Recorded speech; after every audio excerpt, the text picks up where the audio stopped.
turn on your video, it'd probably work a lot better. Yeah. I'm not doing that. I have curlers in. Actually, my Juve light is off now. I put my underwear back on, so it's not a big a deal. Hello. Okay, so Skype quick tip. If someone else initiates the call and you're a participant, sometimes the other guest may join before you realize they've joined.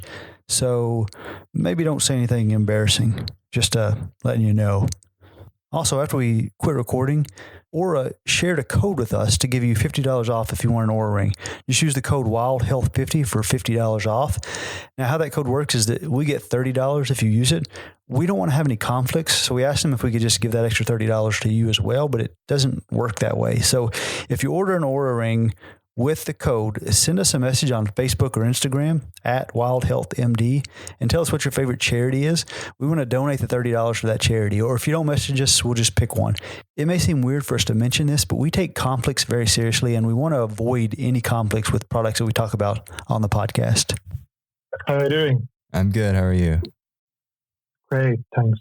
Excellent. Are we using video? If you want to. I've got video on just because, I don't know. I figured it's easier sometimes to see when people want to say something if you've got the video on, but we can turn it off if you'd like. If you don't have to look at my face. Yeah. It's early morning and it's no natural light here. There's no natural light here either. Yeah. Why don't we turn it off? Because I really don't want to have to look at Matt or Jody. Yeah, technically, Pateri, it's midnight here. I've got 4 kids. I'm in my sauna in my closet because I don't want to wake anybody up. So we'll definitely keep my video off. Yeah, sorry. The timing is not optimal. We're having to work for it a little bit this time, but that's all right. That's at least we're making it happen. So it's nice to meet you. Thanks for doing this with us. Thank you. Great to meet you too.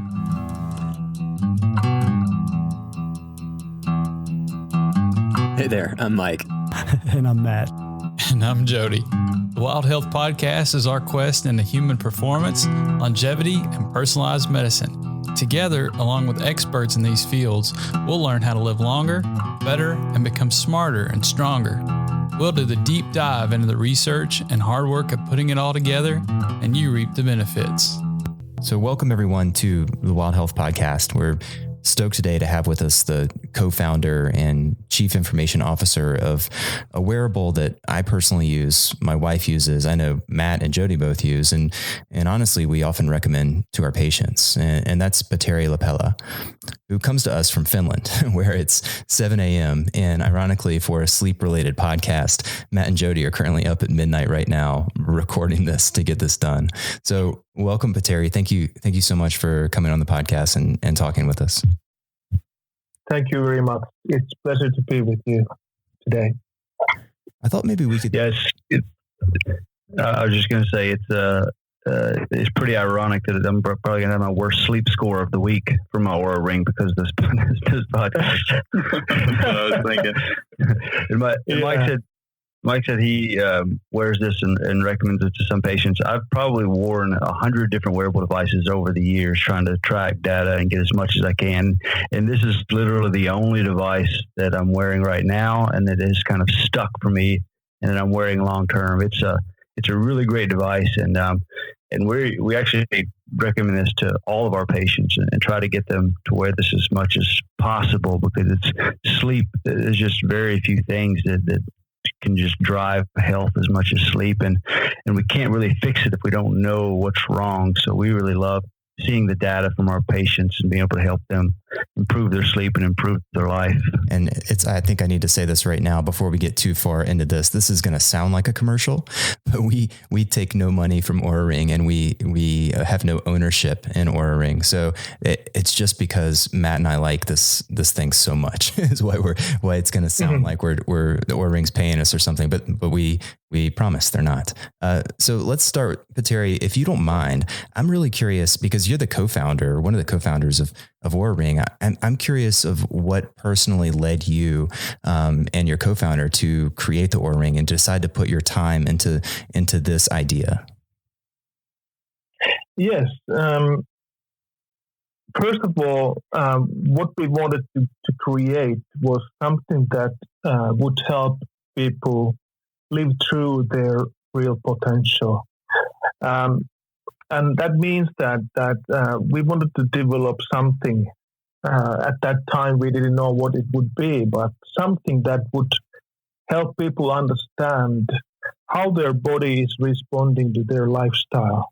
So your daily choices and your longer term choices, what you do in your life, how they are mirrored by your body. So we wanted to make this kind of visible to people, so that it would empower them to do better choices, and those kind of choices that would serve them better. So that was one of the drivers.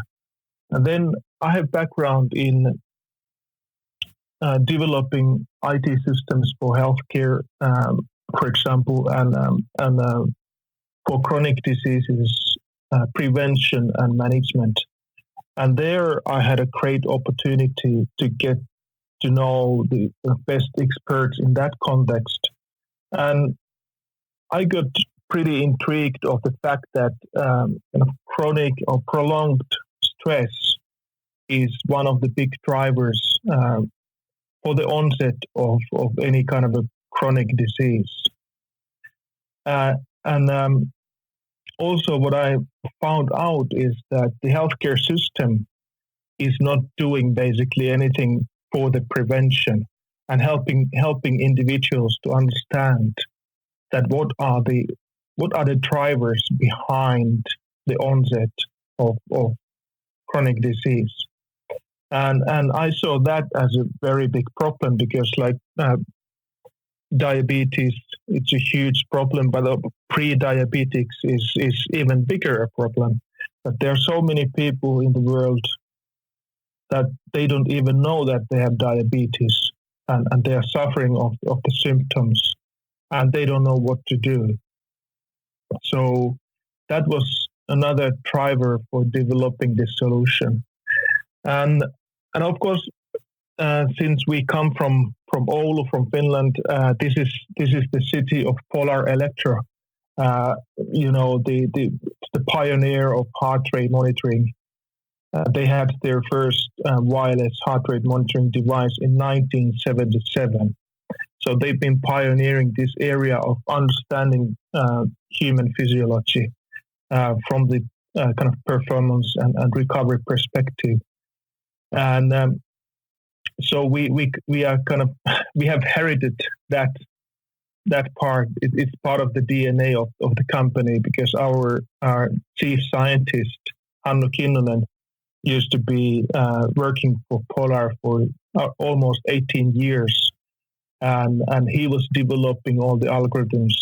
So if you buy any Polar product today, the algorithms in the product have been developed by Hannu Kinnunen. So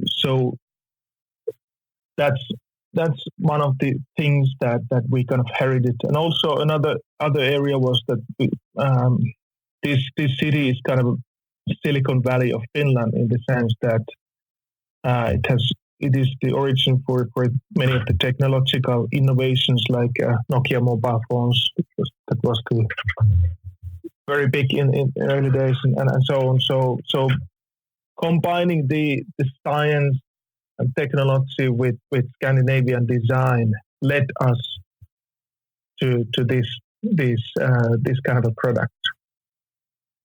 Sorry for a long explanation, but there are plenty of aspects in the product that they have their own stories. No, that's great. I mean, I noticed, I guess I was on the wait list for this thing for easily 6 months before I finally got it. And then once I got it, I was just sort of amazed at how long the battery would last. I mean, I could basically wear this thing for 7 days continuously before I have to stick it on the charger and charge it. And I'm just a little bit taken aback by how much it's capable of doing, and with such little power. What's the technology? And I mean, I know you can't go into specific details or anything, but what's the technology inside of this thing that allows it to do so much and be yet so small? Yeah, so that requires, again, quite a long answer, because there are plenty of different aspects that makes it possible that the power management is so powerful. So first of all, is that on the palm side of it, on its finger, we have two arteries, and we can access those arteries by using certain infrared wavelengths very effectively. So we get 50 to 100 times stronger pulse wave signal from the finger compared to the wrist, for example. And when you know what you are actually measuring, and also when you make it context sensitive, it starts from the use case, what we've been driving from the very beginning. So we wanted to develop a solution to understand how you recover from daily mental and physical strain. And in that context, the most important time for the measurement is nighttime. So it's not only sleep quality measurement, but also measuring all the body responses during the night. So we wanted to, and we had to develop the technology so that we get a really accurate reading of your pulse waveform, and also body temperature variation, and all the movements with the 3D accelerometer, gyroscope, and so on. And at the same time, the product had to be very comfortable to wear, so that it doesn't disturb the user at all. Yeah. So I assume that the ring design was just for comfort and just to make it kind of invisible and as small as possible. But are you saying that you actually get better measurements from the finger than you would the wrist, and that was part of the design choice? Yes, that was the driver for us to go to finger, because as you know, pulse oximeters are used in hospitals to measure oxygen saturation and pulse waveform as well. So when we started developing the product, of course, we had long experience in using polar heart rate monitors. So heart rate belt is definitely one of the best to get very accurate signal, but it is not comfortable to wear 24/7 for long periods of time. I have painful experience doing that myself. So you can't wear it for several weeks without getting burns on your chest. Yeah, I've tried to wear one of those just for a long bike ride before, and it definitely, you can start to feel it after just a few hours. So this is definitely a great leap. Yes. So we had to really find a place where to get both accurate signal, but the best possible wearing comfort, and that led us to develop software on a pulse oximeter, and we noticed that, okay, we get pretty good signal from finger, but we got even better when we kind of get to the innovation. Okay, why we don't make it as a ring? Because ring is one of the oldest wearables in the world. Rings have been used hundreds of years, maybe thousands of years by humans. So we thought that, okay, people get used to ring pretty quickly. So if we can make it happen that we can get to the, let's say, wedding band size, and then fit all the technology there, that would be the perfect combination. And that was the vision that we had already 5 to 6 years ago. And now we are there. Yeah, and it is super comfortable. It's easy to wear, and for me, it replaces my wedding ring, and anything that I don't have to remember extra to put on in the morning or anything. It's just the compliance is just much better. The big question for me though that I had initially, and I still have, is it's comfortable. It makes sense. The design is great, but how accurate is it? It seems really accurate, but it's not like I'm actually comparing this to sleep lab data that I'm getting on myself at the same time. So could you speak to that? Do you all have studies showing how accurate and how close it is to actual sleep study? Like if you go to an actual sleep lab and it costs several $1,000s? Yes. So when we started developing the solution 5-6 years ago,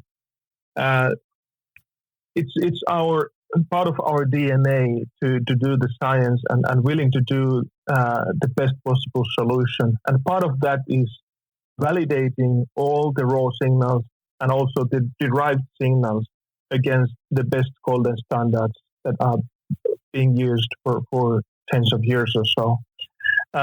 So first of all, we have validated all the raw signals, and I'm happy to tell you that the heart rate and HRV, they are pretty close to ECG level accuracy. And we have separate papers of that, and we've been investigating this from the very beginning and do continuous validation that how we can improve it and how well it works for different people, starting from kids to very let's say older people as well, and that is one of the drivers. And then, for example, this body temperature measurement, we have 3 temperature sensors in the ring, and we have validated it against thermometer, so measuring your body temperature under your tongue, and it is 0.05 centigrade resolution that we get. Between the nights, we get the body temperature derived from this nocturnal skin temperature. So in the morning hours, depending on your chronotype, around 4:30 in the morning, your body reaches the lowest body temperature, and then your skin temperature and core body temperature are the same. So that's why we can get between the nights, we can get really accurate reading of that. And then for calorie calculations and for activities and so on, we have used this the mask that you put on your face when you measure the actual the oxygen that you use, so we can really get to the calories that are consumed by the body during the exercise. So we do this kind of a continuous work of the raw signals and also the derived signals. And sleep quality is one of the most important things. And actually, Stanford Research Institute bought 2 rings from our Kickstarter campaign in 2015. So when we released our first generation ring, which was bigger ring, but it was the first of the kind in the marketplace. And we didn't know, but Stanford Research Institute, they bought 2 rings. And we have 8 different sizes, but they just bought 2 different sizes. And they did an independent study of over 40 young adults. And the results were amazing for them, because this was the first wearable device that they actually wanted to really inspect that is it possible to get to close to the level of sleep lab in the sleep staging and sleep analysis. And by that study, I would love to link to that study, and if you could share that study with us, I'd like to see that too, because if it is close to as accurate, I was just having a conversation with one of my patients just a few days ago who was worried that he had sleep apnea, and he was talking, and I asked him if he should get a sleep study, and I said, well, yes, but at the same time, if this Oura Ring, the data is close enough, then honestly, I would rather see how you're sleeping at home instead of in an artificial lab. So if the data is similar, my bias would actually be to look at the Oura more than the sleep study, just because you're in your natural environment. So I would love to see that study if you didn't mind sharing that with us. Yes, actually, I already shared the presentation slide deck to you. I hope you got it. And there you can find links to exact study by Stanford Research Institute. So there's the link to the study there as well. And also there are other links to this heart rate and heart rate variability validation and so on. So you should have a link for that. It's a Dropbox link to that slide set. But in any case, that's exactly the reason that why we wanted to develop this, so that we are not to replace the sleep study in the sleep lab, but this is for measuring the same things and actually much more than sleep lab measurement at your home. So when you're sleeping on your own bed, and also kind of having the longitudinal aspect of variations that what may happen. So all the specialists of sleep, they understand and they know that in the sleep lab people don't sleep very well because of all the wires, and also it's a lab environment and so on. So it's not optimal for that, and it's also one night snapshot. And there are specific instructions that you need to follow to prepare for that. So it's not your normal daily life context anymore. And we see that we need to, if we want to improve sleep, we should really understand that, okay, how well you sleep and what are the possible contributors that are affecting your sleep quality at your home in your normal daily life context. Yeah, Mike and I frequently text back and forth with each other about our sleep scores and what we did exactly the night before. This is a beautiful way to run individualized tests on yourself every night. Have a different kind of bedtime routine, try different supplements, and then see how it responds. Which obviously, with a $3,000 to $5,000 sleep test, you can't do, but you can do with this device. For me, though, as well, just in my life right now, I have a young baby that's waking up at night, crying quite frequently. So my scores are always horrible. But one thing that's really useful for me is that when I get up in the morning, I see a readiness score, and I look at my HRV, because I want to work out. I'm working out most days, but if my sleep is too bad, I actually use this device to help me figure out if I need to take it a little easier the next day, or if I can actually work out as hard or harder. A technical question I had for you, though, is the HRV, the heart rate variability data, is not actually used in the readiness score. That was kind of counterintuitive to me, and I kind of look at both of those to help me gauge what I do throughout the day. Why is that not included in your score? Basically, when we do the sleep assessment, there are 11 different features, as we call them, and few of them come from pulse waveform, for example, pulse amplitude variation, but also at least 3 of them are derived from the interbeat interval, the time between the heartbeats, the HRV related characteristics of the pulse waveform. So from that perspective, it is included. But from the recovery perspective, we actually wanted to separate it from the readiness score in the beginning, because as you know, different indicators, like if we take heart rate, body temperature, breathing rate, heart rate variation, and some other biological signals, biophysiological signals, they kind of live their own life. So they have their own pace, that how quickly they reflect the changes that are happening in your body. So we wanted to make it a little bit more visible that okay, what is really contributing to your readiness today? And the readiness score, as you know, it includes sleep-related metrics and activity-related metrics for the last 2 weeks, so short-term and long-term, and also some body responses. And there, one of the very important drivers is recovery index, and it comes actually from just from the heart rate. So what time of the night you reach the lowest heart rate during your sleep.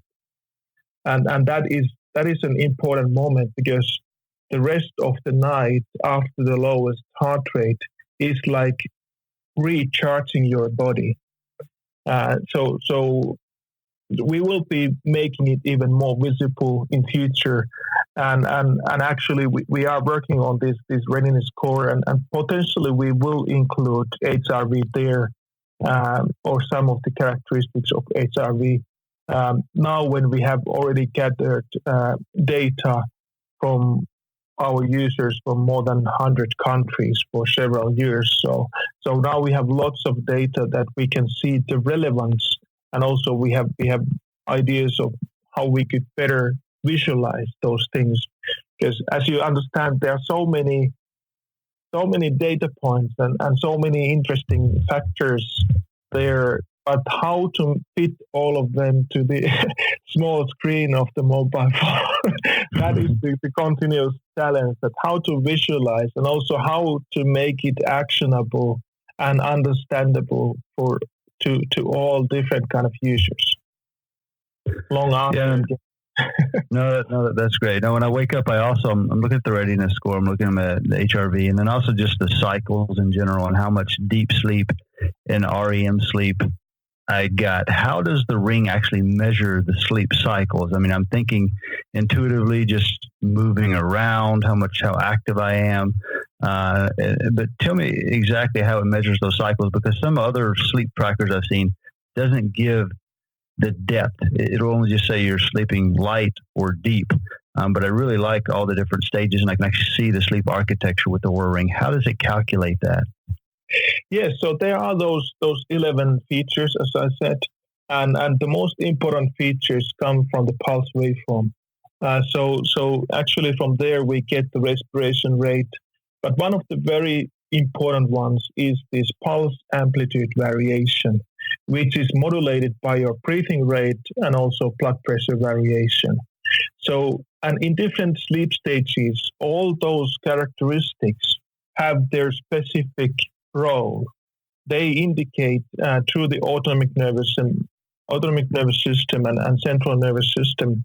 They continuously communicate, as you know, as doctors. So those variations, what is happening with your brain and your autonomic nervous system, the patterns of this pulse waveform, and especially this amplitude variation, they are different in different sleep stages.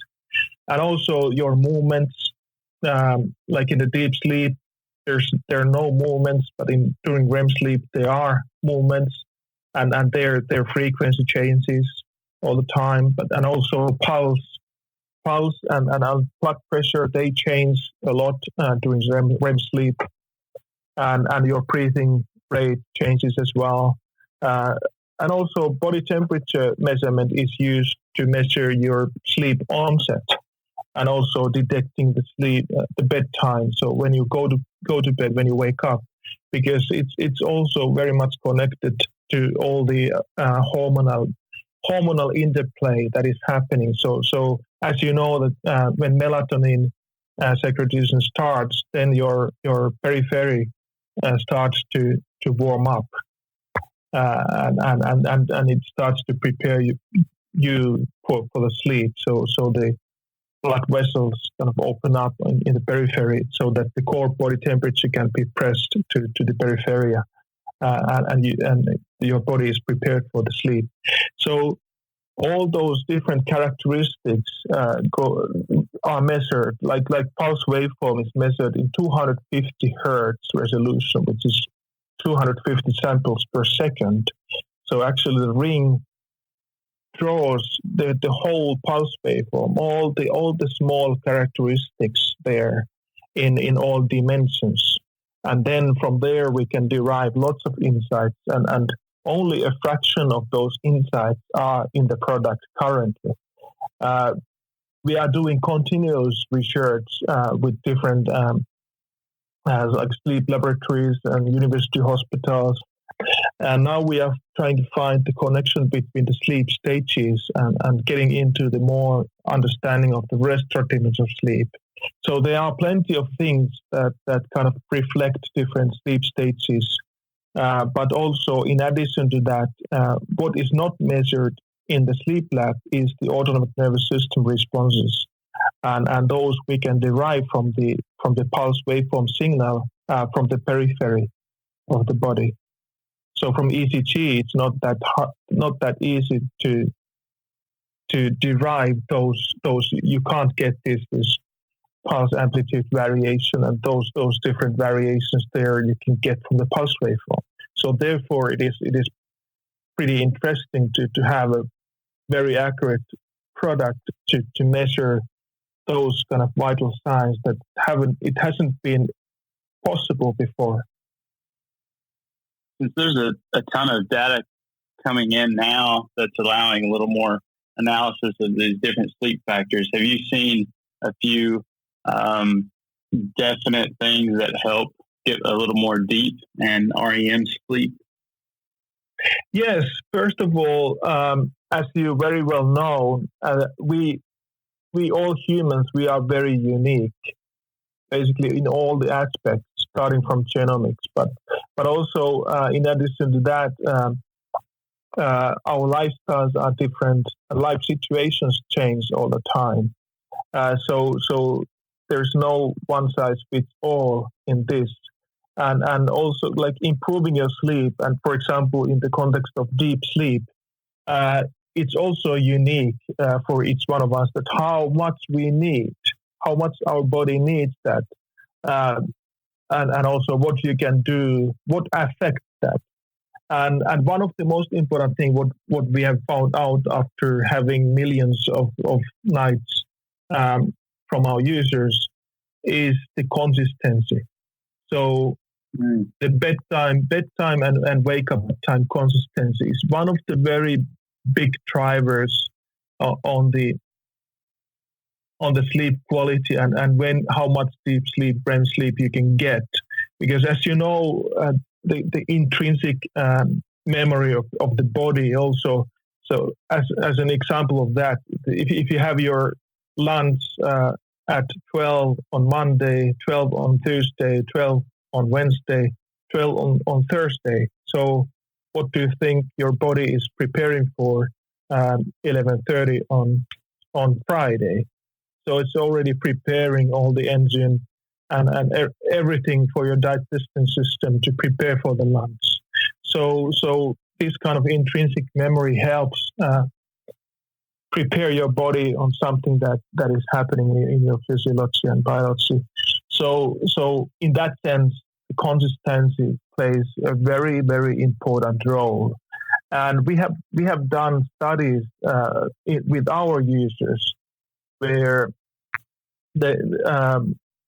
where we can clearly see that those who are living in continuous social jet lag, so that meaning that they wake up much later during the weekend and also go to sleep much later during the weekend than during the weeks. And we can see that their resting heart rate, for example, is continuously higher over the time compared to those who are not living in the social jet lag. Well, luckily, every night between midnight and 1, I'm talking to my friends in Finland, so I've got the consistent down. So good. Yeah. Not to mention all the shift work that you're pulling off as well. Yeah, you can't stop now. Yeah. Yes, and also, of course, one important thing is the chronotype. So if we go deeper into the biology of us, so the internal clock of us human beings, the master clock, that it has huge effect also. That okay, when your body is kind of in the, let's say, in the phase that you can get your deepest sleep and so on. And there is pretty big difference if we take, for example, the optimal bedtime for different people. So if you are early morning person like I am, or if you are late evening person, there can be several hours of difference in the optimal bedtime, and also because of that in the meal times and the best possible exercise times and so on. So all these are very unique for each one of us, and therefore it is good to have a product that is a companion for you, kind of reflecting for you all the time that, okay, how you should adjust your schedules to get best possible sleep. You know, one of the most interesting things about the Oura Ring for me is that it doesn't actually give you better sleep. It just gives you data that you can use to potentially, improve your sleep and improve your readiness. Yes. One thing that's very interesting from my perspective, just on a personal level, is that I'm a shift worker. I still work shifts in the emergency department. Because of that, I work a lot of swing shifts and a lot of overnight shifts. And I'm constantly, I've been doing this for 10, 12 years. And I've been constantly trying to figure out how to sleep best. And I think that's one reason the Oura Ring is so interesting for me, is trying to, dial in everything as perfectly as I can so that I have less effect from that shift work. Because as we know, something like 30% of the world works shifts, and it increases your risk of cancer, cardiovascular disease, metabolic resistance, so many terrible things. I'm interested if it would be really interesting to see. I know that Oura Ring is working on some sort of sleep coaching to some degree, because every once in a while my app will tell me that I need to go to sleep. Have you guys considered the possibility of addressing this specific difficulty of shift workers or people who have a sort of a non-regular schedule and sort of a way to help them improve their own sleep in some sort of functional manner? Yeah. Yes, actually, that is one of the things that we are doing research all the time, so that we would really want to understand the biological and physiological factors behind, as you already explained, that what this kind of shift work and the kind of continuous change your sleep time is how it's affecting your body, switching back and forth in the sleep times. So that is something that there's not that much research available where to compare, but we are trying to get those, let's say, understand the biosignals, and also through the different biosignals we measure, we try to find correlations between different things in the physiology and biology to pretty understand that. And it's not an easy task because, as we know, that if we change the time zone, our body adapts around 1 hour in 24 hours into a new time zone. So these kind of changes in the body are taking time, so it cannot quickly adapt to new times. So it's pretty hard to say what is optimal. That in case of shift work, should you actually sleep in multiple kind of shifts or one longer period, or how it should be, and also that how you can compensate that with different kind of exercises like meditation or relaxing or and also what kind of physical exercises you should do and when, and what you should eat and when. Yeah, that's really interesting that you say that. It might be interesting to collect a bit more data from people through the app, maybe regarding things like, for example, when they eat and what they eat, because I know that, our diet can play a role in circadian rhythm and melatonin release. And that would be really interesting. Yes, that's exactly. So we are working on kind of tagging and noting these kind of things in the app as well, because if you eat something that has tryptophan, for example, in the evening for the melatonin secretion, and also wearing the blue light blockers and different things that people can do to relax before going to sleep, and also would be intriguing to do a study to inspect different kind of white noise or this kind of different applications that you can use during the sleep or when preparing for the sleep. Myself, I've been using this kind of binaural beats for the last 13, 14 years when I go to sleep. Yeah, I remember trying this out like 15 years ago or so. Yeah. I remember trying this out. That's interesting. Yes. I assume you wear the ring every day. I'm curious, what's been the biggest change for you personally, based on your Oura Ring data? Yes, so I have been using actually 2 rings all the time since the very beginning of the first prototypes, because we do continuous development. So I have different versions of the software in the rings, and I do continuous comparison to between them and try to understand and go deeper. So there are plenty of findings for myself, like understanding my biology. I mean, circadian alignment and chronotype has been one of the biggest things, so that I can really understand that, okay, who I am as a human being because of this. So that I'm an early morning person, and therefore I need to stick a consistent routine. So optimizing my bedtime and also wake up time, so that I can perform at my best. And also kind of understanding of the I've been trying different kind of like intermittent fasting and that kind of stuff. And I have found out that, okay, what applies to me, so that when I should have the longer fast time in my 24 hours, what's the best, and also from the, let's say, from the diet system perspective, but also the hormonal balance perspective, and also how should I optimize my exercises, the timing and intensity of them during the day. So actually, my morning exercise is medical Qigong that I've been doing since, let's say, last 15 years every morning.